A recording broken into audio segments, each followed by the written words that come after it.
Thank you for tuning in. I'm Jessie Anderson. I'm joining you from SpaceX headquarters in Hawthorne, California, just a few hours south of our launch site. Tonight, we are launching SpaceX's Transporter 7 mission. This is our 7th dedicated small-sat rideshare program launch. This mission will mark our 24th launch for this year and 224th mission of all time. Now on this flight are 51 spacecraft, including CubeSats, microsats, hosted payloads, and orbital transfer vehicles carrying spacecraft to be deployed at a later time. Now, it might be worth mentioning that weather is currently red for liftoff at this time, but moving forward with our T0 of 11:48 p.m. Pacific time to see if we can find some good weather. Now, there will be a total of 36 deployments made between 2 deployment sequences. The first deployment sequence will begin around the T+1 hour mark and will last for approximately 20 minutes. We are expecting to lose ground station coverage partway through the first deployment sequence, so only some of our deployments will be visible today. However, when we gain coverage or ground station coverage, we do expect to have telemetry and hear audio confirmation over the nets. The second and last deployment will happen at the T+2 hour and 35 minute mark after additional second stage burns. And speaking of payloads, on board the Falcon 9 today, we have a main payload located at the top of the stack for our customer, Tubitak Uzay. The Imedja spacecraft is the 4th satellite manufactured by Tubitak Uzay, which is the space branch for the Scientific and Technological Research Council of Turkey. Imedja in Turkish means collaboration or collective work, as it was a project that was worked on by several institutions and holds great significance in the Turkish culture. Now with that, here's a video highlighting our main payload.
Hey everyone, I'm Somer Srivastava, a structures engineer here at SpaceX.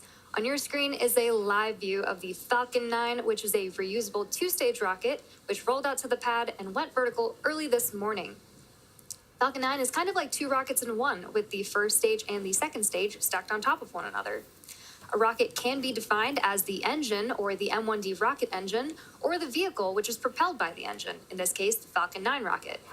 For a sense of scale, the two-stage Falcon 9 stands about 70 meters tall, which is slightly taller than a 21-story building. What you're seeing on your screen are the 4 main parts that make up the rocket, the first and second stages, the black composite inner stage, which connects those two, and the payload fairing at the very top. Speaking of the fairing, the 51 spacecraft on board the second stage today are safely enclosed inside the large pointed structure at the very top of the rocket, which is the payload fairing. It's its Engine job chill has started. to protect them until the vehicle is outside of the Earth's atmosphere, at which point the two fairing halves separate to expose them to the vacuum of space. Right below the fairing, we have our second stage, which houses our single Merlin vacuum engine, or the MVAC engine, which will propel our payloads to their eventual destination in space. On today's mission, you might notice something a bit different, which is that we are flying with a shorter nozzle extension attached to our MVAC engine. Going forward, our teams plan to use this shorter nozzle when we don't need as much performance to get the payload to its final destination. Stage 1 RP1 load complete. But don't worry, the larger nozzles are not going away forever, and we still plan to fly the full-sized MVAC nozzles on missions that require a more significant amount of thrust from stage 2 or ones that contain a heavier payload. So keep an eye out for that after stage separation. Moving on further down the rocket, below the second stage is the black carbon fiber inner stage. The inner stage connects the two stages and houses the center pusher that allows the first and second stages to separate during flight. It also houses the MVAC nozzle, which I was just talking about. And below that, we have the first stage, which we usually refer to as the booster.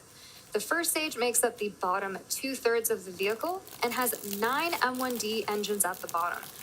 Those 9 Merlin engines do the bulk of the work to get Falcon 9 off the ground and up to the thinner parts of the Earth's atmosphere.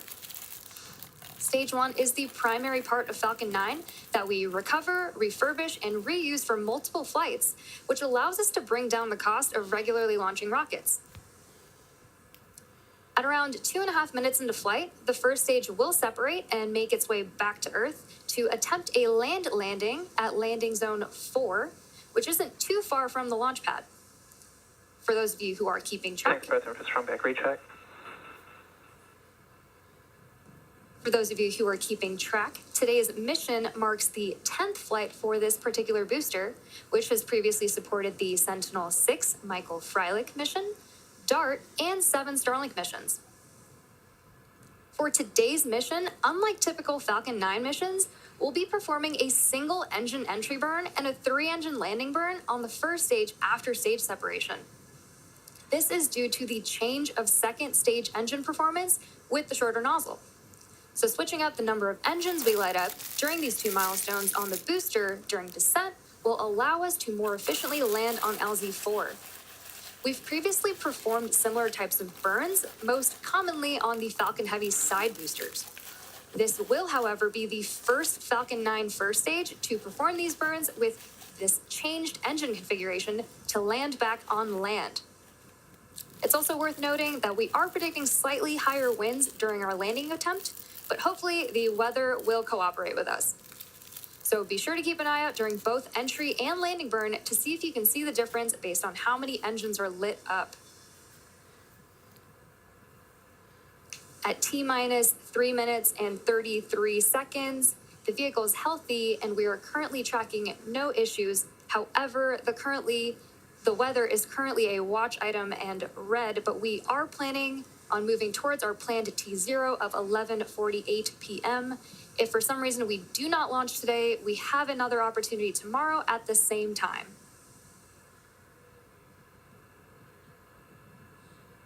Stage 1 lock load complete. Our goal with these missions is to provide small satellite operators competitive pricing, increased flight opportunities, and flexibility.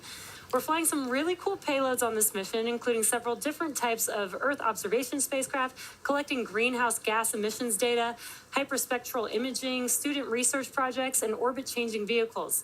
It's pretty incredible how even the smallest satellites can make meaningful contributions to take care of planet Earth and our efforts to visit other worlds. And we're looking forward to providing a great ride to space for these 51 payloads on board today in just a few minutes from now.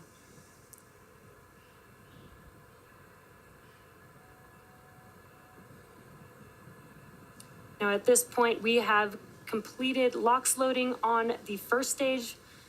We're coming up on LOX loading completion on the second stage in a few seconds here at the T-minus 2 minute mark. And again, we are keeping our eye on the weather for T0.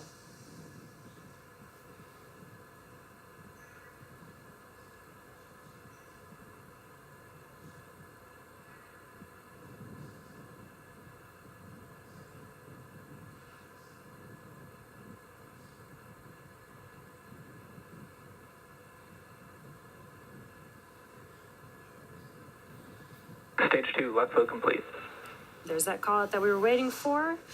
Liquid oxygen loading is now complete on the second stage. That means that Falcon 9 is now fully loaded with 1 million pounds of fuel and kerosene and liquid oxygen. And now we are clearing out the liquid oxygen line on the transporter vector, and that is why you see those white clouds that are taking over your screen there right now. And there you can see a better view of the venting. Next up will be Falcon 9 in startup. That's when the internal flight computers will take over the launch countdown. And that is at the T-minus 1 minute mark. Falcon 9 is in startup. Good call out. Now we're just waiting for the final call from the launch director.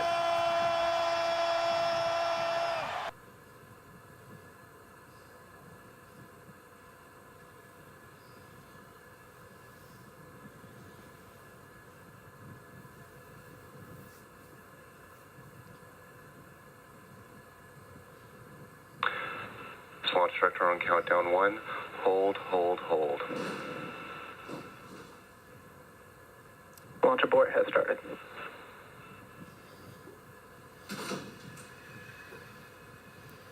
Now, as you just heard the launch director, we have had a hold on the countdown.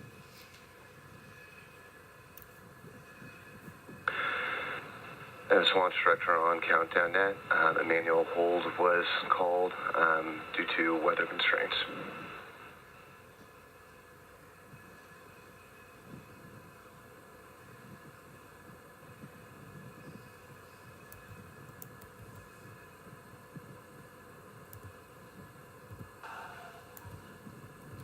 Now, as you heard on the nets, the launch director did call a hold on the countdown today, and that was due to weather.